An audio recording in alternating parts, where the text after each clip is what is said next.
Hey Dreamer please.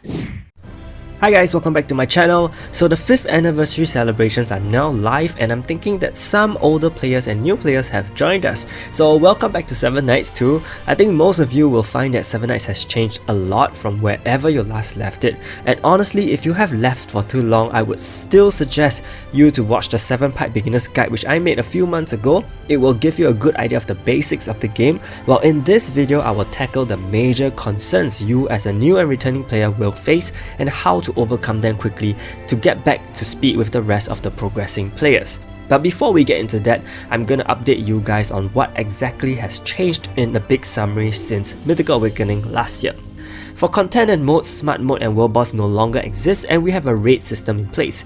The raid system allows you to farm endlessly for items and jewels and accessories using keys. Each raid has 8 floors each and with the 8th floor only being permanently added this year.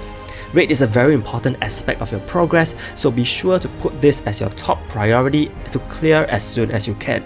For competitive PvE, we now have Heavenly Stairs, which provide really neat rewards based on clearing and also based on your star count. I do live streams for these, so be sure to subscribe to get notified. Brawl was also remade for the 5th anniversary and that was also covered in a new video. Map 14 is also now released and it contains a whole ton of story regarding our well-loved heroes. We have a brand new feature called the Hero Sanctum, which gives you buffs depending on the heroes you have sacrificed. Take note, if you use a hero here, it is gone permanently, so only sacrifice extras and duplicates. This is pretty much also very endgame content. Ares Cup is no longer around and is now replaced by the Champions League. Nothing too important for the average player really. Speaking of equipment, all items, jewels and accessories have a new tier of rarity. For items, all upgrades are done using only power-up stones which are obtained by selling items themselves. Dragon items are no longer the best tier as we now have celestial items. They have better stats and substats than dragon items and are obtained via item rate level 8 and synthesis using 2 new currencies called Guild Dungeon Coins and Typhoon Essence. For jewels, we have 7 Nights of Old jewels which have 2 substats each and also Mythical Awakened jewels which is very new even for me, so that will be left for a separate video. 7 Nights of Old jewels are gotten via synthesis using black gemstones which drop in jewel rate level 8. For accessories, the most recent change to the system would be the possibility to unlock a second substat slot using a new currency called Magic Crystals. These are obtained only from World 14. You will need 1000 Magic Crystals to unlock a second substat slot. There are also new event-only accessories which are available only for limited periods and are only obtained via synthesis of event currencies from special dungeons whenever new heroes are released. These event accessories have maxed out substats and can allow you to gain powerful effects as base accessories. In terms of hero and pet mechanics, we now have a brand new tier of higher rarity heroes, being the 7 Nights of Old. They have a separate banner for themselves which costs twice the amount of the regular banners. This was also very controversial to begin with when it was first launched. Currently, all the 7 Nights of Old have their users in different areas of the game. Pets can also be awakened now using pet essence which are obtained by selling pets. You can check out my pet awakening video for the details. I may have missed out some changes along the way, so if there are older players watching this and feel that something is left out, do leave it in the comments to help returning players. But what about the overall mood with 7 Nights over the past year since the reboot? Let's talk about the biggest things that have happened since then and whether things have changed. The reboot itself did cause many people to somewhat leave the game since it changed everything about the game, from hero skill sets to losing a great source of passive income. How has this changed? For hero skill set designs, we can already see unique skill effects coming back, and some heroes feel on par with the heroes we have had before the reboot. With that in mind, the arena meta is slightly, and I mean really slightly, more varied than before, but there are a few reasons for this. First, it could be because some players do not have the capability and luck to obtain the premium 7 Nights of Old, which caused a huge exodus I believe when they were announced. Some of you watching this may have left because of that, but what the game has shown is that they eventually made these heroes more available. Also, if you actually got one from Gacha, the sense of satisfaction is insanely high. Just ask any current player now. Yes, the frustration of sinking rubies for them is pretty real, but so is the euphoria you get from pulling even just one copy. for a gacha game that was strongly lacking in 7 Nights before. But is this a good or bad thing? You can be the judge. Second, hero remakes come every few updates, so it's completely possible for an older hero to be back in Arena.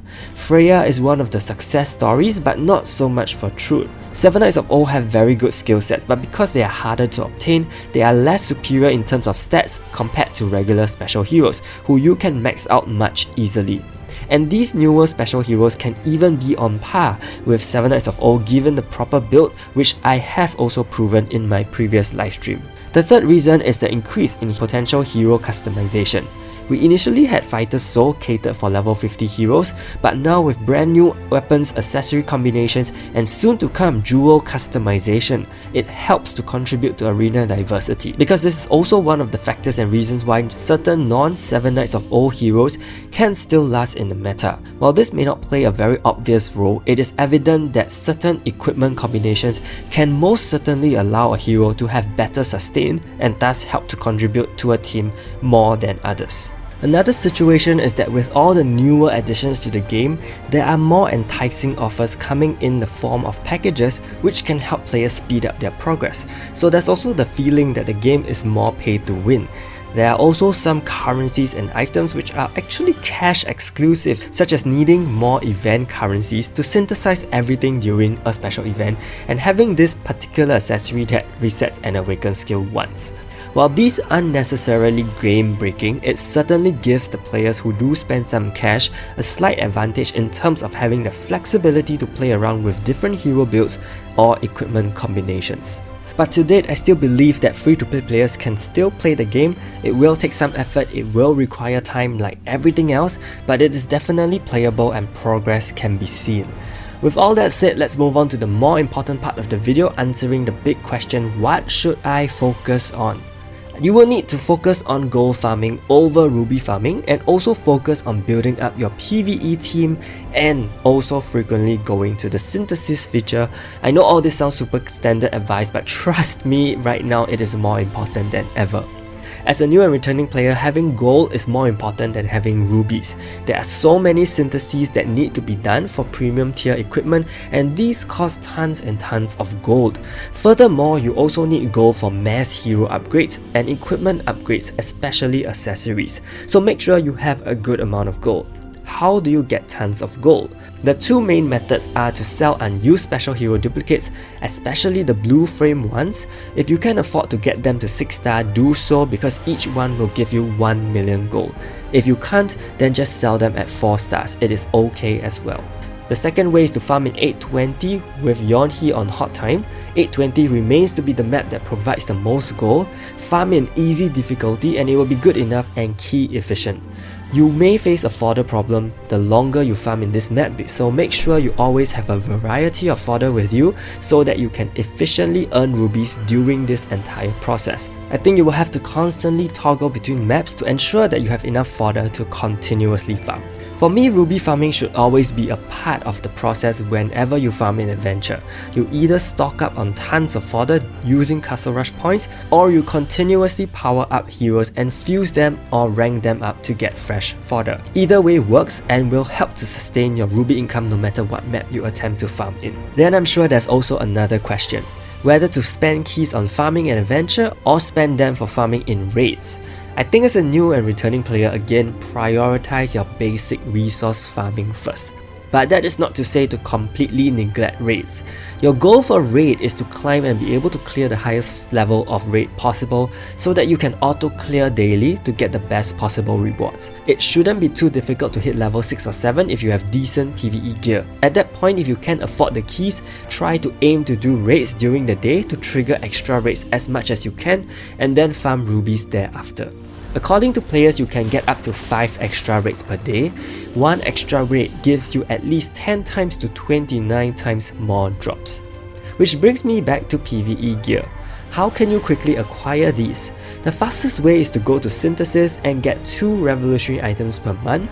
By doing so, as well as Growth Dungeon, you will be able to acquire PvE items for your team fast. And it will make doing item raid easier as well, which will in turn give you more PvE gear and power-up stones used to upgrade them. What about jewel and accessory rate? If I had to rank the order of priority, I will say accessory rate is slightly more important than jewel rate because trash accessories can allow you to synthesize for willful rings and guardian rings, whichever you require more. That is not to say jewel rate isn't important. I feel that it is only more important when you clear level 8 as black gemstones drop at that point.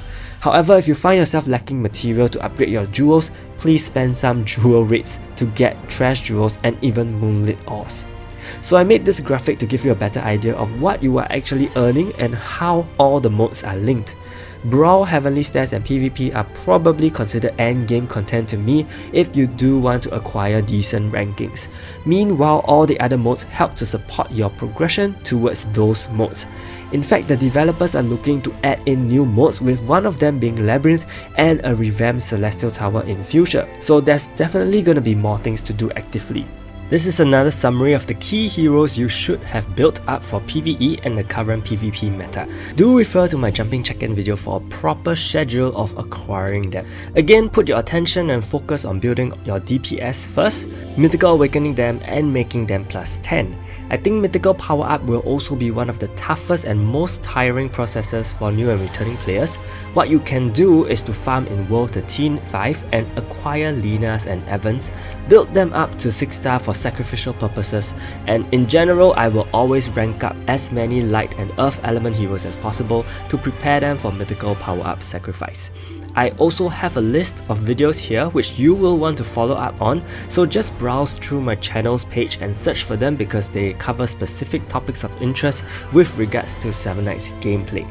I hope this video along with the previous jumping check-in video will help you guys in coming back to the game easier. If you have any questions, feel free to leave them in the comments below as I may have left out some information. Read the comments to see if there's anything there as well that could help. Do like this video and subscribe to my channel. Stay tuned for more videos. Thank you so much and see you!